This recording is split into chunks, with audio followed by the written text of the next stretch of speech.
And we're continuing where we left off on slide 14, which is entitled Who Makes Your Property Decisions If You're Incapable? And you'll remember from the last mini video number 2 that we were looking at the default list on powers of attorney for personal care, which is on slide 13. And then we looked at the default list, which is to say there really isn't one, on the slide 14, the power of attorney for property one. And we saw that with the power of attorney for property, if you didn't have a document such as that, then there is nobody who falls into a default list.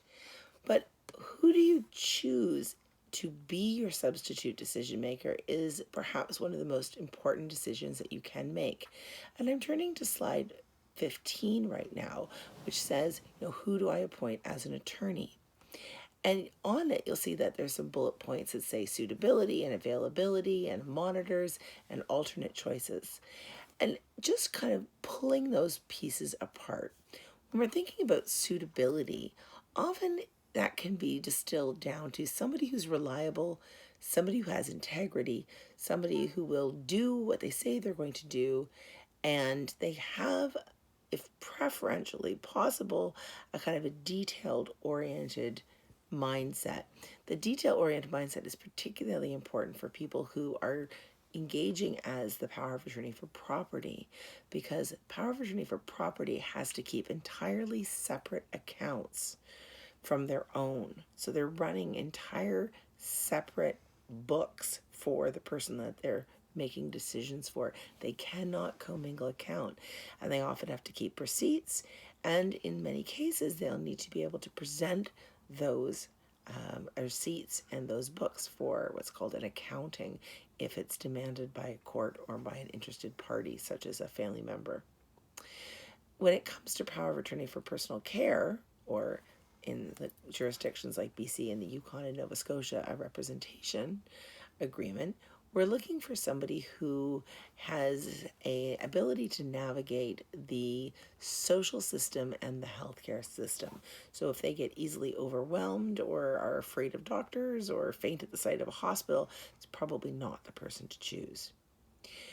We see availability. Now, very often I'm asked if it's possible to appoint somebody to be your attorney who lives out of the country. And I would offer that it's certainly possible, but it's certainly not what you would hope for. If possible, that attorney should be somebody who's residing in the same province or territory that you are. It will significantly help if they can be available to you to make the decisions. This may be more important even these days with regards to health and personal care. A lot of the property, which is the financial matters, can be done electronically these days. Ideally, they would be somebody who is in close proximity to you. But if not, the more important one would be the person who is the power of attorney for personal care, or again, a representation agreement representative. In many jurisdictions, you can have a monitor, a third party that you appoint to keep an eye on how the attorney is doing. And many people may find this a bit uncomfortable, but not everybody has a wide selection of suitable people to be their substitute decision maker. So you may end up with only sort of the ne'er-do-well son, and nobody else would be willing to serve as an attorney, but you may have somebody who's willing to keep an eye on things, and they would have the ability to ask for an accounting, which is what I talked about earlier, to make sure that things are moving along as they should be from a financial point of view, and that the right decisions are being made for a healthcare point of view. The alternate choice is sometimes things people don't pay as much attention to as they should. So when we think about wills, and that's if you've died, you think, okay, I'll appoint this person to be an executor, but if they have predeceased or they can't do it, then I'll have a backup person. And you should do that for powers of attorney as well. And in particular, I think backups to backups are not such a bad idea. I often suggest that you think of somebody who's a backup who maybe would not be in the car with you if there was an accident or on that same trip as you. When you're thinking about appointing an attorney, it is important for you to think about how that decision is going to be made. So turning to slide 16, says who to select for a power of attorney, and you see that there's somebody who will make ethical decisions and good details and record keeping, etc. But when you're thinking about who to select for a power of attorney, also think about, do they have to make the decision by themselves or with somebody else? And the way that we talk about that is whether or not the decision is joint or is it several.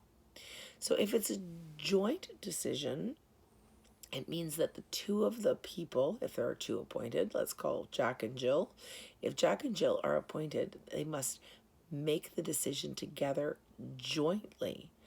But in many jurisdictions, if you don't require that they make the decision together in harmony with each other, that they don't require to agree, then it will be what we call several decision making, which is kind of, if you will, first to the bed and first to the bank. That means Jack could make the decision or Jill could make the decision. It doesn't require that they both agree. If you are going to require that two or more people agree, and I don't recommend more than two, but some people will make their own decisions on that, have at least some type of way of resolving it in case there's a conflict. So you can say Jack and Jill have to make a decision, but if the two of them are deadlocked, then they both lose the chance, and Graham will be the backup person. And so think about what happens if people cannot agree. And sometimes that happens because of elder abuse. Sometimes it happens because of different understandings of what the person would want. Sometimes it happens because of grief and trauma. So it doesn't have to be something untowards. It could be something that they're trying very hard to work in a very difficult situation. I want us to turn to slide 17 about how powers of attorney can be abused and used well. So one of the best things that you can do in many cases is to make a power of attorney if you're a capable adult, so that you have the power to make the decision about who gets to choose if you can't do so. So in many ways, it's a shield, but it can also be a sword. It can be used as a very common form of abuse.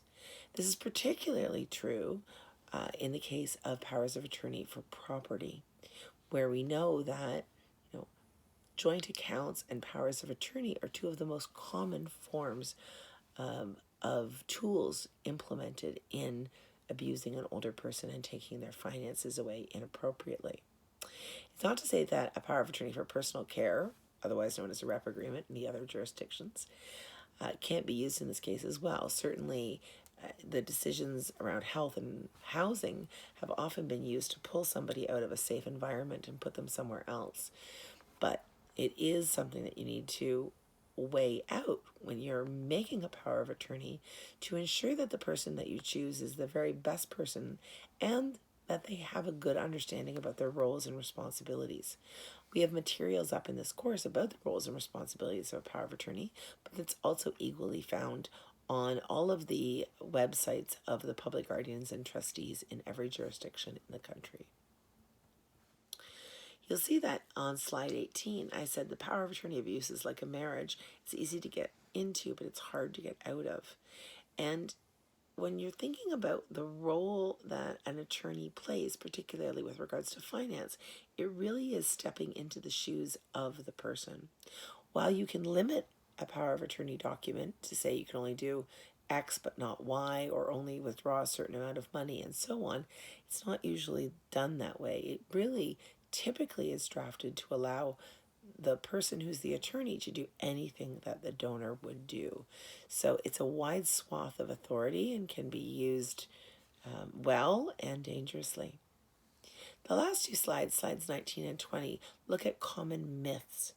And what's very important to understand that in some cases, power of attorney abuse is not being done on a purposeful fashion, but is often being done out of a lack of understanding or a disconnect between what the wishes of the person who's giving it, the donor, and the person who's supposed to be executing the wishes is the attorney.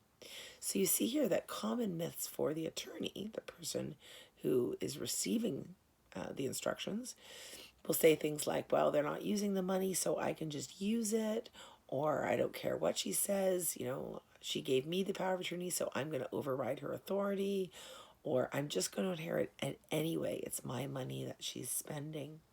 And we see that sense of entitlement time and time again. It's really important to understand that the role of the attorney is to act for the person who's giving that power, the donor, and not to any personal benefit. They have the highest degree of obligation, which is called a fiduciary obligation, the highest degree of obligation to act only in the interests of the person who gave the authority and not in any kind of self-interest. And the last slide is common myths of the donor. And very often we get the fact that older people say that they think that their adult children would know what they want, or that they would never be subject to any type of exploitation. And that, of course, can lead to confusion at best and abuse at worst. You see on the third one where people often say that they want to be fair to their kids and they want to appoint everyone, all 5 children, I want to appoint them equally. Well, can you do that? Well, you could legally. Is it a good idea? No, it probably isn't. And in some cases, for powers of attorney for property, in under some circumstances, people who may feel like if they don't have any family member or friends that would be appropriate, or it would cause extra difficulties, then they might consider appointing a trust company for a fee. The last 2 points are really significant misunderstandings. People think that if you make a power of attorney, then you can't revoke it. Of course, as long as you are a capable adult, you are able to revoke the power of attorney. If you become incapable, that's the problem. And the last is where you say, well, my power of attorney from Ontario is just fine, but I've now moved to British Columbia, or I've now moved to Alberta, or I made a representation agreement in the Yukon, but now I've moved to Manitoba. Isn't it just fine? The answer is yes and no, but on the whole, no. It is possible to have powers of attorney out of jurisdiction recognized, but it can be very difficult. If you have property in more than one location, you may need different powers of attorney for your property. So if you have, for instance, property in British Columbia and you live in Alberta, please talk to a lawyer. You may want to have different powers of attorney, particular for property covering off each jurisdiction. And that's especially true if, for instance, you're a Canadian and you're also spending a lot of time in the U.S. And you may own property in the U.S. You may need U.S. powers of attorney as well. Thanks very much. That ends this little video series.